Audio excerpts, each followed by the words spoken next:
जय हिंद बच्चों। आज हम कक्षा 12वीं के विषय भौतिकी में इकाई नंबर 6 और अध्याय जिसका नाम है किरण प्रकाशिकी एवं प्रकाशिक यंत्र। इसके हम लोग सारे के सारे इम्पोर्टेंट क्वेश्चन देखने जा रहे हैं वार्षिक परीक्षा के लिए। ठीक है। और इस चैप्टर में आपके 4 भाग बनते हैं। जैसे कि एक भाग है परावर्तन, आपको दिखाई दे रहा होगा। दूसरा भाग है अपवर्तन, तीसरा भाग है प्रिज्म से अपवर्तन और चौथा भाग है प्रकाशिकी यंत्र। तो चारों के इंपॉर्टेंट क्वेश्चन हम लोग आज इस वीडियो में देखने वाले हैं। और इस अध्याय से आप लोगों को 1 अंक के प्रश्न और 2 अंक के प्रश्न और सीधे सीधे 4 अंक के प्रश्न, तो छोटे सवाल और बड़े सवाल दोनों प्रकार के सवाल आपको पढ़ना पड़ेगा। लगभग ये 10 से 15 अंक का ये अकेला चैप्टर है। समझ में आ गई बात आपको। इसके साथ साथ इसमें एक और चैप्टर शामिल है जिसका नाम है तरंग प्रकाशिकी। तो वो भी प्रकाशिकी किरण प्रकाशिकी में शामिल होता है, क्योंकि प्रकाशिकी के अंतर्गत 2 चैप्टर आते हैं, किरण प्रकाशिकी और तरंग प्रकाशिकी। तो दोनों चैप्टर मिलाकर लगभग 10 से 15 क्वेश्चन आपके यहाँ से बन जाते हैं। 10 से 15 नंबर के क्वेश्चन आपके बनते हैं। ठीक है बच्चों, तो चलिए शुरुआत करते हैं। मेरा नाम है मुकुंद यादव, मैं आप सभी का यादव सर पीसीएमबी क्लासेस में स्वागत करता हूँ। तो चलिए शुरुआत करते हैं पहले क्वेश्चन से, जो कि परावर्तन से लिया गया है। तो पहला आपका क्वेश्चन है कि प्रकाश का परावर्तन किसे कहते हैं और इसके नियम लिखिए। तो बेटा आपको परावर्तन की परिभाषा के साथ साथ उसके नियम भी याद होना चाहिए। समझ गए। दूसरा क्वेश्चन है आपका, गोली दर्पण किसे कहते हैं, इसकी वक्रता, त्रिज्या, फोकस दूरी और मुख्य अक्ष की परिभाषा दीजिए। तो आप लोगों को गोली दर्पण की परिभाषा होना चाहिए। ये कितने प्रकार का होता है, तो बेटा ये अवतल और उत्तल 2 प्रकार का होता है। इसकी वक्रता, त्रिज्या, वक्रता केंद्र, फोकस दूरी और फोकस मुख्य अक्ष, इन सभी की परिभाषा आप लोगों को याद होनी चाहिए। ठीक है। उसके बाद उत्तल दर्पण, अवतल दर्पण और समतल दर्पण के आप लोगों को कम से कम 2 उपयोग याद कर लेना है। समझ में आ गई बात। ठीक है। उसके बाद गोली दर्पण के आवर्धन से आप लोग क्या समझते हैं। ठीक है बेटा, इसको याद कर लेना। इससे 1 अंक के प्रश्न आप लोगों को पूछ लेता है कई बार, एक वाक्य के उत्तर में, है ना। चलिए देखिए। इसके बाद संयुग्मी फोकस किसे कहते हैं। ये क्वेश्चन पिछले वर्ष आ चुका है 2023 में। संयुग्मी फोकस किसे कहते हैं। और उसके बाद है गोली दर्पण के लिए सिद्ध कीजिए कि R = 2F, मतलब जो वक्रता त्रिज्या है फोकस दूरी की 2 गुनी होती है, या F = R/2, मतलब जो फोकस दूरी है वक्रता त्रिज्या की आधी होती है। उसके बाद गोली दर्पण के लिए दर्पण सूत्र का निगमन करने बोल रहा है, 1/f = 1/u + 1/v। तो ये जो लास्ट वाला क्वेश्चन है आपका दर्पण सूत्र वाला, इसको आप लोग सिद्ध कर लेना। चाहे वो उत्तल दर्पण के लिए सिद्ध करो, चाहे वो आप लोग अवतल के लिए सिद्ध करो। यहाँ गोली दर्पण बोलेगा तो आप लोग किसी भी एक के लिए बना सकते हो। तो यहाँ देखिए, गोली दर्पण के लिए जो दर्पण सूत्र आप लोगों ने अभी निगमन करने मैंने बोला, उससे रिलेटेड एक सवाल आपको पूछा था 2019 में, आप लोग देख सकते हो। एक वस्तु 20 सेंटीमीटर वक्रता त्रिज्या के अवतल दर्पण से 10 सेंटीमीटर दूरी पर रखी हुई है। ठीक है, ये वस्तु की दूरी हो जाएगी।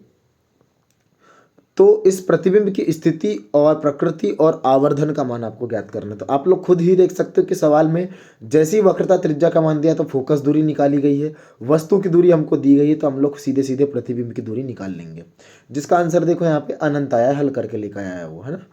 ठीक है, तो प्रतिबिंब अनंत पे बन जाएगा। और आवर्धन का सूत्र आप लोग देख सकते हैं यहाँ पे -v/u, तो ये आवर्धन का मान भी यहाँ पर निकाला गया है। तो देखिए, सूत्र याद रखने से न्यूमेरिकल क्वेश्चन कैसे आराम से हल हो सकता है।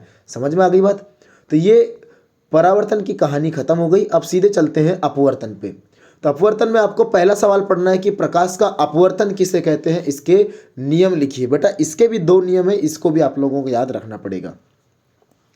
दूसरा देखिए, पूर्ण आंतरिक परावर्तन किसे कहते हैं, इसकी शर्तें लिखिए। तो 2 अंक के प्रश्न के लिए बहुत ही गजब का क्वेश्चन है ये। पूर्ण आंतरिक परावर्तन किसे कहते हैं, इसकी शर्तें लिखिए। इसकी 2 शर्तें आप लोग जरूर याद कर लेना उनको। पूर्ण आंतरिक परावर्तन के लिए सिद्ध कीजिए कि a/μg, मतलब अपवर्तनांक जो है वो 1/sin IC के बराबर होता है। और यहाँ पर IC का मतलब होता है क्रांतिक कोण। कई बार IC ना देकर वो केवल C भी दे देता है, तो उसका मतलब भी क्रांतिक कोण होता है। प्रकाश की उत्क्रमणीयता का सिद्धांत समझाइए। इसका मतलब है आपको सिद्ध करना पड़ता है उसमें कि ए म्यू जी बराबर 1/g म्यू ए। दो पतले लेंसों के लिए सिद्ध कीजिए। बहुत ही इंपॉर्टेंट क्वेश्चन है, इसको जरूर आप लोग पढ़कर जाएंगे। 1/f बराबर 1/f1 प्लस 1/f2, जहाँ पर जो 1/f मतलब जो कैपिटल F आपको दिखाई दे रहा है वो परिणामी लेंस की फोकस दूरी है। समझ में आ गई बात। और उसी को आप लोगों को इस रूप में भी सिद्ध करने बोलता है कि कैपिटल F बराबर f1 f2 upon f1 plus f2। ठीक है बेटा। आगे देखिए, गोली पृष्ठ के लिए अपवर्तन सूत्र का व्यंजक आपको ज्ञात करने बोल रहा है। तो अपवर्तन सूत्र का व्यंजक आपको ज्ञात भी करना है और इसको साथ साथ आप लोगों को दिमाग में याद भी रखना है। क्यों इसको याद क्यों रखना है? क्योंकि इससे संबंधित न्यूमेरिकल सवाल आप लोगों को पूछे गए हैं। ठीक है। किसी लेंस के लिए लेंस सूत्र का निगमन कीजिए। उसके बाद 8वां सवाल देखो यहाँ पे, वास्तविक गहराई और आभासी गहराई में संबंध लिखिए। और लेंस की क्षमता से आप क्या समझते हैं? लेंस की क्षमता भी आप लोगों को 2 अंक का प्रश्न में आप लोगों को आ सकता है। प्रतिबिंब निर्माण की सारी स्थितियां, कभी कभी एक आध स्थिति पूछ लेता है वो, तो सभी स्थितियां आपको पता होना चाहिए कि जब वस्तु जो है वो अनंत पर रखी हो तो प्रतिबिंब कहाँ बनेगा, अनंत और वक्रता केंद्र के बीच में रखी तो क्या बनेगा, वक्रता केंद्र पर रखी तो क्या बनेगा। इस टाइप का आपको सारी कंडीशन आपको पता होना चाहिए, लेंस में भी और दर्पण में भी। तो मैं आपको देखो यहाँ पर जो 6वां जो प्रश्न था हमारा, गोली मतलब अपवर्तन सूत्र से, गोली दर्पण से, गोली पृष्ठ से जो संबंधित अपवर्तन सूत्र है ना, तो उस अपवर्तन सूत्र से न्यूमेरिकल सवाल कैसे आप लोगों को आए थे मैं आपको बताता हूँ। देखिए यहाँ पे सीधे सीधे ये देख लीजिए आप लोग, ये आपको पूछा है 2019 और 2023 दोनों में कि दो उभयोत्तल लेंस के 2 फलकों की वक्रता त्रिज्या आपको 10 और 15 सेंटीमीटर दिया हुआ है, फोकस दूरी दिया हुआ है 12 सेंटीमीटर, लेंस के कांच का अपवर्तनांक आपको ज्ञात करना है। तो आप लोग खुद देख सकते हो यहाँ पे से केवल ही और केवल सूत्र भर लगाना है आप लोगों को, और सूत्र जैसे ही लगाओगे और हल करोगे आपका सीधे सीधे आपका आंसर आ जाएगा। तो इसीलिए तो मैं बोल रहा हूँ कि आपको सूत्र भी याद करना है। समझ में आ गई बात। सूत्र याद करने से आपके न्यूमेरिकल क्वेश्चन भी बड़े आराम से बन जाते हैं। सीधे तीसरे टॉपिक की तरफ चलते हैं जिसका नाम है प्रिज्म से अपवर्तन। यहाँ से तो एकमात्र क्वेश्चन पढ़ना आपको बस हो गया, बाकी कुछ नहीं पढ़ना है। मैंने फिर भी यहाँ पे 2 क्वेश्चन लिखा हूँ, लेकिन आपको यहाँ से एकमात्र ही सवाल पढ़ना है जो कि पहला ही क्वेश्चन है, प्रिज्म के पदार्थ का अपवर्तनांक ज्ञात कीजिए। ठीक है ना। तो ये अपवर्तनांक का व्यंजक आप लोगों को ये ज्ञात करना है। और अगर आप लोग पढ़ने की इच्छुक हो तो इस सवाल को पढ़ लेना, प्रकाश का वर्ण विक्षेपण और वर्णक्रम क्या होता है। बाकी मैं तो आपको एक ही क्वेश्चन पढ़ने बोल रहा हूँ यहाँ से।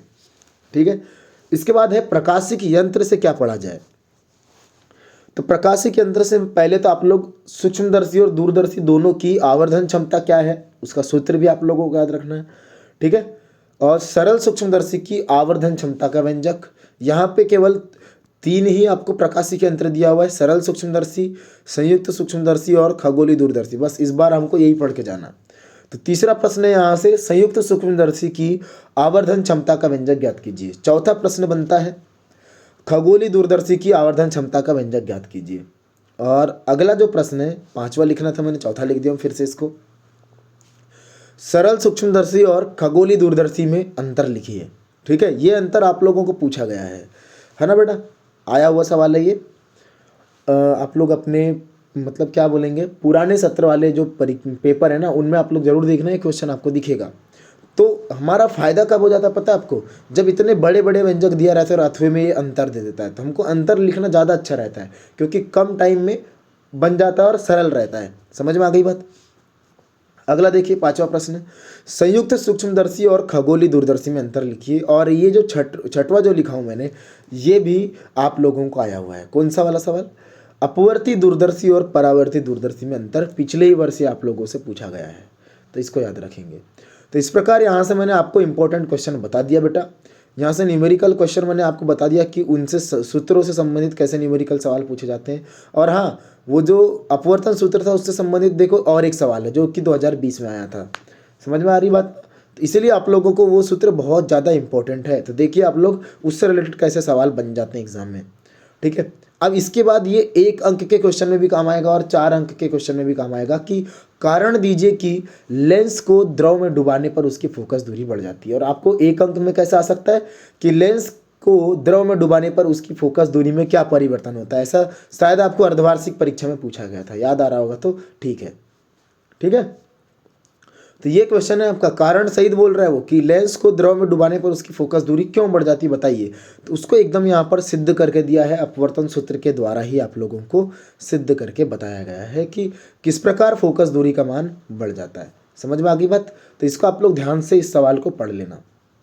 और उसी सूत्र से संबंधित एक सवाल यहाँ पर आपको लोगों को दिया हुआ है कि उत्तल लेंस की वायु में फोकस दूरी इतनी है और जल में फोकस दूरी आपको ज्ञात करना है। ठीक है, वायु जल अपवर्तनांक आपको दिया हुआ है और वायु कांच अपवर्तनांक आपको दिया हुआ है। बस सेम टू सेम वही है, सूत्र में भर मान रखना है, आपका सीधे सीधे आंसर आ जाएगा और आप लोग जल में फोकस दूरी आप लोग ज्ञात कर पाओगे। समझ में आ गई बात। इसके बाद यहाँ से 1 अंक के भी तो बहुत सारे क्वेश्चन आ रहे हैं ना, ये चैप्टर ही बहुत बड़ा है, तो यहाँ से 1 अंक के भी बहुत सारे क्वेश्चन आप लोगों से पूछे जाएंगे। जैसे मैं 1 अंक के यहाँ पे क्वेश्चन आप लोगों के लेकर आया हूँ, तो आप लोग इन क्वेश्चन को जरूर पढ़कर चले जाना एग्जाम में। समझ गए। इनके आंसर का टेंशन मत लेना, इनका आंसर अभी आप लोगों को नीचे मिल जाएगा। ठीक है बच्चे, तो यहाँ से 1 अंक के सारे क्वेश्चन आप लोग जरूर पढ़ लेना। तो यहाँ पर देखो उन सवालों के आंसर, यहाँ से आप लोग वीडियो को आगे पीछे करके आंसर आप लोग पता कर सकते हो। समझ में आ गई बात। और हाँ, वीडियो अभी तक आप लोग देखते आ रहे हो, अगर आप लोगों को वीडियो अच्छा लग रहा है तो आप लोगों को इस वीडियो को लाइक कर देना चाहिए, है ना। और चैनल पर आप लोग अभी नए हो और सब्सक्राइब नहीं करे हो तो आप लोगों को चैनल को सब्सक्राइब कर देना चाहिए। ठीक है बेटा, आगे देखो, फिर से देखो बहुविकल्पी प्रश्न, ये अपवर्तन से रिलेटेड है। अभी जो सवाल थे वो परावर्तन से रिलेटेड थे, अब ये सीधे सीधे आप लोगों को अपवर्तन से संबंधित सवाल आप लोगों को यहाँ पे दिखाई दे रहे हैं। ठीक है बात। तो यहाँ देखिए, और इनके आंसर आप लोगों को यहाँ मिल जाएंगे। उसके बाद प्रिज्म वाले सवाल अभी आपको देखने मिलेंगे। अब तो प्रिज्म से संबंधित सवाल अभी आपको यहाँ पर देखने मिल रहे हैं। तो यहाँ से हम लोग 1 अंक के प्रश्न, और इसके बाद अभी एक और टॉपिक बचा हुआ है आपका प्रकाशिक यंत्र वाला। तो प्रकाशिक यंत्र से संबंधित जो सवाल है आपके वस्तुनिष्ठ प्रश्न जो हैं वो अभी आप लोग यहाँ पर देखोगे। ये देखिए, ठीक है बेटा। तो यहाँ से लगभग 4 से 5 प्रश्न आप लोगों को वस्तुनिष्ठ प्रश्न में पूछा जा रहा है। सभी लोगों को पढ़ लेना चाहिए अच्छे से, ध्यान से। जितने क्वेश्चन मैंने आप लोगों को बड़े क्वेश्चन बताए बेटा, उनको तो आपको जरूर पढ़ना ही है। समझ गए ना। चलिए, तो फिर से मैं एक बार बता दूं कि अगर वीडियो आप सभी को पसंद आ रहा है तो वीडियो को लाइक करो, चैनल को अभी तक सब्सक्राइब नहीं करे हो तो चैनल को सब्सक्राइब कर लीजिए। ठीक है बेटा, मिलते हैं बहुत ही जल्द अगले वीडियो में, तब तक के लिए सभी बच्चों को मेरा जय हिंद।